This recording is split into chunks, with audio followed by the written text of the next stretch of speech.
Hi YouTube family. आज बघा माझ्या रात्रीच्या जेवणामध्ये काय आहे, मी काय बनवले रात्रीच्या जेवणामध्ये। सॅलड आहे आणि आज मी मटण आणलं आहे। हे बघा थोडं घट्टच केलं आहे, जास्त असं पातळ असं केलेलं नाही आहे। थोडं घट्ट मटण बनवलं आहे। एक मी अर्धा किलो आणलेलं सकाळी मटण, ते बनवलं आहे।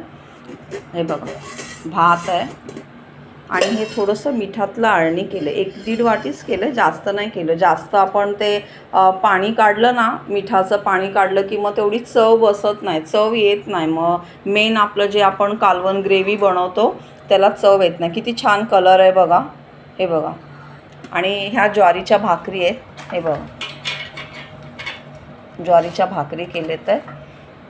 आणि हे बघा मी तुम्हाला एक मंगळवारी माझा वड्यांचा आळू वड्यांची मी हे शेअर केलेलं तुमच्याबरोबर, आळू वड्यांचं। ते मी काय म्हणजे संध्याकाळी मी तळून दाखवते असं मी म्हणालेले, पण पाहुणे आले थोडं अचानक, थोडं काम आहे एक चालू घरामध्ये, त्याच्यामुळे मला खूप वेळ झाला आणि मी काय ते केलंच नाही। हे बघा हे मी 1/2 किलोच्या डाळीच्या वड्या ना माझ्या पूर्ण पातेलं भरलेलं। आता मी हे काय तळलं नाही, नॉनव्हेज डे आहे, उद्या मी फ्राय करेन। हे बघा हे पूर्ण पातेलं भरलेलं, म्हणजे हे माझं एक 1.25 किलोचं, अर्धा-पावणा किलोचं पातेलं आहे। हे बघा, हे बघा, हे बघा किती छान झालेत वड्या बघा।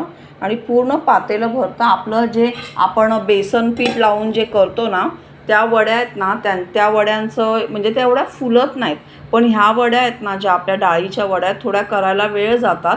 आणि मी तर पाट्यावर वाटते, त्याच्यामुळे मला बराच वेळ जातो, पाऊण तास तरी मला ते भरायला, वाटायला, प्रॉपर सगळं करायला लागतं।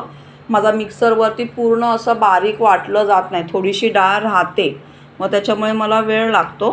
तुम्ही ट्राय करा, खूप छान वड्या होतात आणि अशा खुसखुशीत होतात। तुम्ही म्हणजे शॅलो फ्राय करते मी, डीप फ्राय नाही करत, खूप छान भाजतात आणि कलर पण छान होते। उद्या जर मी फ्राय केल्या तर मी तो व्हिडिओ टाकेल। आणि 3-4 दिवस आरामात राहतात, काहीही होत नाही त्यांना। तुम्ही तळून जेव्हा वाटेल तेव्हा तुम्ही तळून खाऊ शकता। थँक्यू फ्रेंड्स, माझा चॅनल आवडला तर लाईक सबस्क्राईब करा। बाय।